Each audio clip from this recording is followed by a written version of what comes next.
an asteroid roughly the height of a skyscraper, a remnant from the dawn of the solar system made of carbon-rich rocks and boulders. And since late 2018, the place that NASA's OSIRIS-REx mission has called home. When OSIRIS-REx arrived, it began wrapping Bennu in a complex web of observations, starting with a preliminary survey of its size, shape, mass, and spin. On New Year's Eve, OSIRIS-REx was captured into orbit by Bennu's minuscule gravity, making it the smallest world ever to be orbited by a spacecraft. In early 2019, it broke orbit to conduct a detailed survey. A series of sweeping passes allowed OSIRIS-REx to study geological features at different latitudes and times of day, enabling stereo imaging and landmark-based navigation.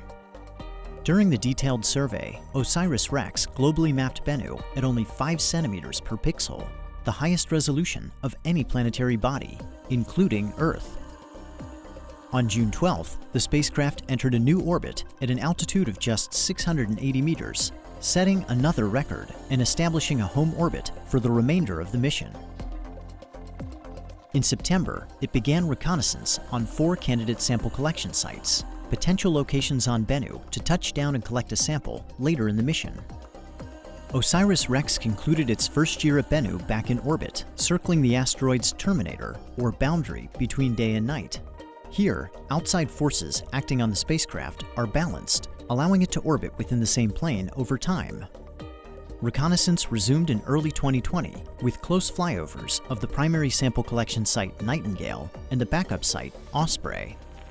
In mid-April, OSIRIS-REx performed the first of 2 rehearsals prior to sample collection. It navigated to a predetermined checkpoint about 125 meters above Bennu, then descended to within 65 meters before backing away. After the checkpoint rehearsal, OSIRIS-REx flew one final reconnaissance sortie over Site Osprey.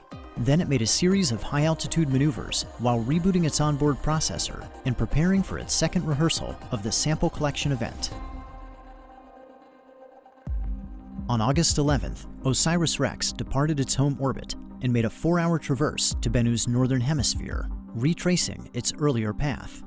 After performing the checkpoint engine burn to begin its descent, it made a second engine burn called Match Point to match Bennu's rotation before backing away at an altitude of approximately 40 meters.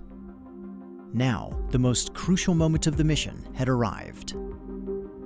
On October 20th, 2020, at approximately 11:30 a.m. Mountain Time, the spacecraft departed orbit. A few hours before, mission controllers on Earth had sent the commands for the Touch-and-Go Sample Collection Maneuver, or TAG. As they watched with anticipation, OSIRIS-REx steered itself to sample site Nightingale, maneuvering toward the small crater at the walking pace of a spider. At 4:11 p.m., the mission received confirmation. OSIRIS-REx had touched down and collected its sample. Following TAG, the spacecraft drifted to a safe distance away from Bennu. By the end of October, mission controllers determined that it had exceeded its goal of collecting 60 grams of asteroid material. They directed it to stow the sample in preparation for return to Earth. Before departing Bennu, OSIRIS-REx was given one final task. On April 7th, it flew over Site Nightingale to observe how the sample collection event had changed the surface. And with that, OSIRIS-REx had recorded its mark on Bennu and spun the last strand of its web.